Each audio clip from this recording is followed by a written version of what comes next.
దోపిడీకి పాల్పడ్డ ముగ్గురు నిందితులకు 10 ఏళ్ల జైలు శిక్ష, 10,000 రూపాయల జరిమానా విధిస్తూ జిల్లా ప్రత్యేక న్యాయస్థానం గురువారం తీర్పు చెప్పింది. ప్రాసిక్యూషన్ వివరాల ప్రకారం దాచేపల్లికి చెందిన ఎక్కలూరి శివకృష్ణ, అక్కినపల్లి మురళీకృష్ణ, దాచేపల్లి మండలం ఎరికేపల్లికి చెందిన పప్పుల అమర నాగేశ్వరరావులు మరికొందరితో కలిసి దోపిడీలు, దొంగతనాలకు పాల్పడుతున్నారు. 2011 మార్చి 22న గుడివాడకు చెందిన ఆర్టీసీ డ్రైవర్ మద్దాల స్వామిదాసు తన భార్య, మనవడితో కలిసి హైదరాబాద్ ఎల్బీ నగర్ వద్ద గుడివాడ వెళ్లేందుకు రాత్రి 10 గంటల వేళ బస్సు కోసం వేచి ఉన్నాడు. ఆ సమయంలో శివకృష్ణ, మురళీకృష్ణ, నాగేశ్వరరావులు క్వాలిస్ వాహనంలో అక్కడికి వచ్చి తాము విజయవాడ వెళుతున్నామని చెప్పి స్వామిదాసు కుటుంబాన్ని ఎక్కించుకున్నారు. దారిలో కోదాడ సర్కిల్ పరిధిలోని మునగాల వద్ద వీరి ముగ్గురిని దించి వారి వద్ద నుండి 72,000 రూపాయల విలువైన బంగారం, డబ్బు, సెల్ ఫోను దోచుకున్నారు. ఈ మేరకు బాధితులు మునగాల పోలీస్ స్టేషన్లో ఫిర్యాదు చేశారు. కేసు విచారణలో ఉండగా గుంటూరు కొత్తపేట పోలీసుల నుండి ఈ ముగ్గురు నిందితుల గురించి సమాచారం వచ్చింది. వేరే కేసులో అదుపులోకి తీసుకుని విచారిస్తుండగా వీరి ముగ్గురు ఈ నేరాన్ని కూడా వెల్లడి చేశారు. ఈ మేరకు దర్యాప్తు చేసిన మునగాల పోలీసులు వీరి ముగ్గురిపై ఛార్జిషీటు దాఖలు చేశారు. నిందితులతో పాటు మరికొందరిపై ఇటువంటి నేరాలతో చాలా కేసులు రాష్ట్రంలోని వివిధ ప్రాంతాల్లో నమోదయ్యాయి. వీటన్నింటినీ విచారణ సౌలభ్యం కోసం రాష్ట్ర హైకోర్టు అనుమతి మేరకు రాష్ట్ర ప్రభుత్వం గుంటూరులోని ప్రత్యేక న్యాయస్థానమైన 4వ అదనపు సెషన్స్ న్యాయస్థానానికి బదిలీ చేసింది. అలా ఈ కేసు కూడా విచారణ జరగగా ప్రాసిక్యూషన్ నిందితులపై నేరం రుజువు చేయడంతో వీరందరికీ 10 ఏళ్ల జైలు శిక్ష, తలా 10,000 రూపాయల జరిమానా విధిస్తూ జిల్లా ప్రత్యేక న్యాయస్థానం న్యాయమూర్తి జి. శ్రీనివాస్ గురువారం తీర్పు చెప్పారు. నవంబర్ 24న జరిగిన జూనియర్ సైన్స్ రీసెర్చ్ ఒలింపియాడ్ టెస్ట్లో నారాయణ విద్యార్థులు 97 మంది ఎంపికయ్యారు. విజేతలను నారాయణ ఒలింపియాడ్ స్కూల్లో ఈరోజు అభినందించారు. జాతీయ స్థాయిలో జరిగిన జూనియర్ సైన్స్ రీసెర్చ్ ఒలింపియాడ్ టెస్ట్లో 330 మంది విద్యార్థులు ఎంపిక కాగా తమ విద్యార్థులే 97 మంది ఉన్నారని నారాయణ విద్యాసంస్థల కోఆర్డినేటర్ తిలక్ బాబు తెలిపారు. విజేతలైన విద్యార్థులను గురువారం నారాయణ ఒలింపియాడ్ స్కూల్లో అభినందించారు. ఈ సందర్భంగా తిలక్ బాబు మాట్లాడుతూ సుశిక్షితులైన ఉపాధ్యాయుల శిక్షణే తమ విద్యార్థుల విజయానికి కారణమన్నారు.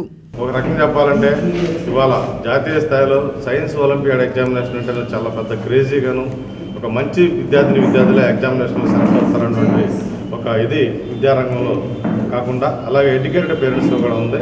ఈ పరిస్థితుల్లో ఈ మధ్యకాలంలో జరిగినటువంటి జూనియర్ సైన్స్ ఒలింపియాడ్లో మరి నారాయణ గ్రూప్ గుంటూరుకు చెందినటువంటి విద్యార్థులు ముగ్గురు సెలెక్ట్ కావడం, జిల్లాలో వేరెవరూ లేకపోవడం మాకు చాలా గర్వంగా ఉంది. దీనిలో 2 పిల్లలు 10th క్లాస్ స్టూడెంట్స్, ఒకళ్ళు 9th క్లాస్ చదువుతూ ఉన్నారు. మరి ఈ విధమైనటువంటి ఘనతని నారాయణ ఒలింపియాడ్ స్కూల్లో మాత్రమే, నారాయణ ఒలింపియాడ్ స్కూల్ పిల్లలకు మాత్రమే గుంటూరులో జరిగిందని మీ అందరికీ ప్రత్యేకంగా తెలియజేస్తుంది. ఈ నెల 6వ తేదీన చలో హైదరాబాద్కి టీబీకే పిలుపునిచ్చింది. రిజర్వేషన్ల సాధన కోరుతూ చలో హైదరాబాద్కి పిలుపునిచ్చినట్లు టీబీకే నాయకులు రాము తెలిపారు. ఈ కార్యక్రమంలో కాపులు పెద్ద సంఖ్యలో హాజరు కావాలని సూచించారు. ఇప్పటికి కూడా 2 నెలలు 3 నెలల ప్రభుత్వం వెళ్ళిపోబోతుంది. ఇంతవరకు ఆ ఫైల్ని సరిగ్గా ఎవరు పట్టించుకోలేదు. అందువలన మా యొక్క చివరి ప్రయత్నంగా ఈ నెల 6వ తారీఖున చలో హైదరాబాద్ కార్యక్రమం నిర్వహిస్తున్నాం. జనవరి 6వ తారీఖున ఆంధ్ర రాయలసీమలోని అన్ని నియోజకవర్గాల్లో ఉన్న కాపు సంఘీయులందరినీ కలుపుకొని హైదరాబాద్ ఇందిరా పార్క్ వద్ద ఉదయం పూట ధర్నా కార్యక్రమం నిర్వహిస్తున్నాము. కాపుల యొక్క రిజర్వేషన్ని వెంటనే అమలు చేయమని చెప్పని, అట్లాగే మధ్యాహ్నం బంజారాహిల్స్ రోడ్ నెంబర్ 12లో ఉన్న మినిస్టర్స్ క్వార్టర్స్కి వెళ్ళి పిసిసి ప్రెసిడెంట్ బొత్స సత్యనారాయణ గారు మరి ఇతర మంత్రివర్యులు అందరం కలిసి మాకు జరిగిన అన్యాయం ఏదైతే ఉందో దాన్ని తీర్చాల్సిన బాధ్యత కాపు మంత్రివర్యుల మీదే ఉంది. కాపు మంత్రివర్యులు దాదాపు 5-6 పైన ఈరోజు కాంగ్రెస్ ప్రభుత్వంలో ఉన్నారు. పెంచిన గ్యాస్ ధరలను తగ్గించాలని కోరుతూ కొరిటిపాడు గాంధీ బొమ్మ సెంటర్లో ఈరోజు ఖాళీ సిలిండర్తో నిరసన ప్రదర్శన జరిగింది.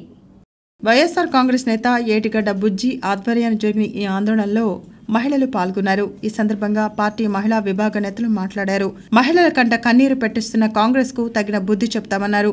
పెంచిన గ్యాస్ ధరలను తగ్గించాలని డిమాండ్ చేశారు. కొత్త సంవత్సరం నూతన సంవత్సరానికి మన సెంట్రల్ గవర్నమెంట్ వారు గ్యాస్ మీద అధిక ధరలు పెంచారు. ఇప్పుడు సామాన్య మానవులు చాలా ఇబ్బంది పడతారు దీనివల్ల.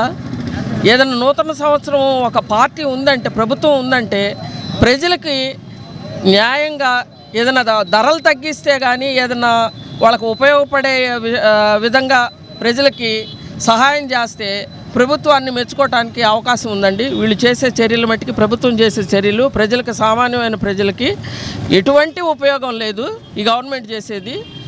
దీన్ని మేము నిరసనగా తెలియజేస్తున్నామండి. బ్రాడీపేటలోని శ్రీ శారదా పరమేశ్వరి మందిరంలో అమ్మవారికి 108 శ్రీచక్రాల ప్రధాన కార్యక్రమం జరిగింది. ఈ సందర్భంగా అమ్మవారిని విశేషంగా అలంకరించారు. బ్రాడీపేటలోని శ్రీ అయ్యప్ప స్వామి ఆలయంలో శ్రీ శారదా పరమేశ్వరి అమ్మవారు విశేష అలంకరణతో భక్తులకు దర్శనమిచ్చారు. తుళ్లూరు ఉర్మిళ ట్రస్ట్ ఆధ్వర్యాన అమ్మవారికి 108 శ్రీచక్రాలు బహూకరించారు. భక్తులు పెద్ద సంఖ్యలో హాజరై అమ్మవారిని దర్శించుకుని ఆశీస్సులు పొందారు. ఈ సందర్భంగా ఆలయ కమిటీ ప్రతినిధులు, ట్రస్ట్ నిర్వాహకులు మాట్లాడారు. శ్రీ శారదా పరమేశ్వరి అమ్మవారికి విశేష పూజలు జరిపామని వెల్లడించారు. బ్రాడీపేట 5-17 రోడ్లో వెలసిన శ్రీ శ్రీ బడబానాల ప్రతాప వీరాంజనేయ స్వామి ఆలయ ప్రాంగణంలో వెలసిన శ్రీ లలితా పరమేశ్వరి ఆలయానికి తుళ్ళూరు ఊర్మిళ నాగేశ్వరరావు చారిటబుల్ ట్రస్ట్ వారి చేత అమ్మవారికి 108 శ్రీచక్రాలు నూతన సంవత్సరం సందర్భంగా నూతన సంవత్సరం 1వ తారీఖు అమ్మవారికి 108 సార్లు శ్రీసూక్త దుర్గాసూక్త పారాయణ సందర్భంగా శ్రీచక్రార్చన చేయడానికి ఉపయోగపడేటట్టుగా 108 శ్రీచక్రాలు చారిటబుల్ ట్రస్ట్ వారి కార్యదర్శికి సమర్పణ చేశారు. ఈ కార్యక్రమాన్ని ఈ ఆలయ ప్రాంగణంలోని నూతన సంవత్సరం సందర్భంగా లలితా పరమేశ్వరి అమ్మవారికి మా తుళ్ళూరు ఊర్మిళ నాగేశ్వర చారిటబుల్ ట్రస్ట్ తరఫున ఈ అమ్మవారికి 108 శ్రీచక్రాలు ఇస్తున్నందుకు నాకు చాలా సంతోషంగా ఉంది. అట్లానే మతుకుబల్ నిర్మల్ గారు అమ్మవారికి స్వర్ణ నేత్రాలు ఇవ్వటం కూడా జరిగింది. ఈ సంవత్సరం అందరికీ ఆయుర్వేదాలతో చక్కగా ఉండాలని గుంటూరు ప్రజలు సుఖశాంతి. నా పేరు తుళ్ళూరు ప్రకాష్. ఈ నూతన సంవత్సరం సందర్భంగా ఈ ఆలయ పూజారి శంకర్ శాస్త్రి గారు అన్ని రకాల ఫలములతోటి అమ్మవారిని చక్కగా అలంకారం జరగడం జరిగింది. గార్డెన్ శ్రీ వెంకటేశ్వర స్వామి ఆలయంలో ధనుర్మాస ఉత్సవాలు వైభవంగా కొనసాగుతున్నాయి. ధనుర్మాస ఉత్సవాల్లో భాగంగా సామూహిక కుంకుమార్చన ఘనంగా నిర్వహించారు. మహిళలు విశేషంగా పాల్గొని భక్తి శ్రద్ధలతో పూజలు నిర్వహించారు. ఈ పూజా కార్యక్రమాల విశిష్టతని ఆధ్యాత్మికవేత్త రంగనాయకి వివరించారు. ఈనాడు ధనుర్మాస వ్రతంలో 18వ రోజు భగవద్ రామానుజాచార్యుల వారు ఈ పాశురాన్నే ఎప్పుడూ అనుసంధానం చేసుకుంటూ ఉంటే మహాలక్ష్మి ప్రత్యక్షమైన రోజు కావున ఇవాల్టి పాశురం రోజున అమ్మవారికి ప్రత్యేకంగా కుంకుమ పూజలు ఎప్పటి నుండో సంప్రదాయబద్ధంగా చేయిస్తున్నారు.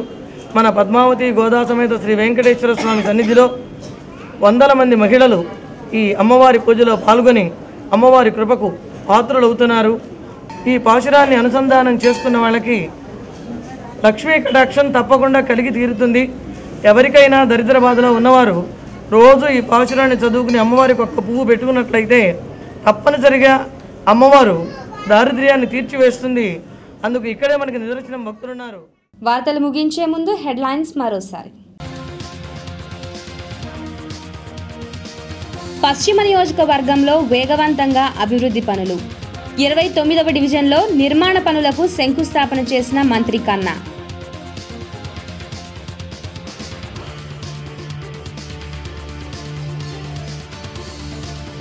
రాష్ట్ర విభజనకు నిరసనగా రేపు సీమాంధ్ర బంద్.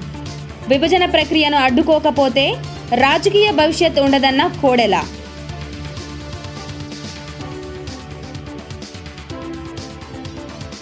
గ్యాస్ ధర పెంపుపై విపక్షాల నిరసన. లాడ్జ్ సెంటర్లో టీడీపీ రాస్తారోకో. ఖాళీ సిలిండర్లతో సిపిఐ వైఎస్ఆర్సీపీ శ్రేణుల ఆందోళన.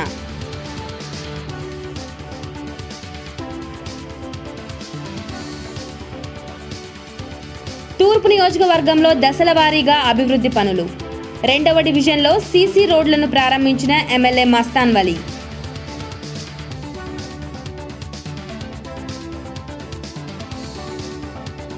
అక్రమంగా తరలుతున్న చౌక డిపో బియ్యాన్ని గుర్తించిన విజిలెన్స్ అధికారులు. 2 లారీలు సీజ్.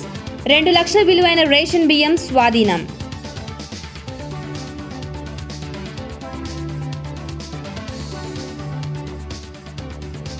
కన్నా రంగయ్య చారిటబుల్ ట్రస్ట్ ఆధ్వర్యంలో విస్తృత సేవా కార్యక్రమాలు. 11, 12 తేదీలలో వ్యాసరచన, ముగ్గుల పోటీలు. ఇవి ఇప్పటివరకున్న వార్తా విశేషాలు. మరిన్ని అప్డేట్స్తో మరో బులెటిన్లో మళ్ళీ కలుద్దాం. అందరూ సెలవు. నమస్కారం.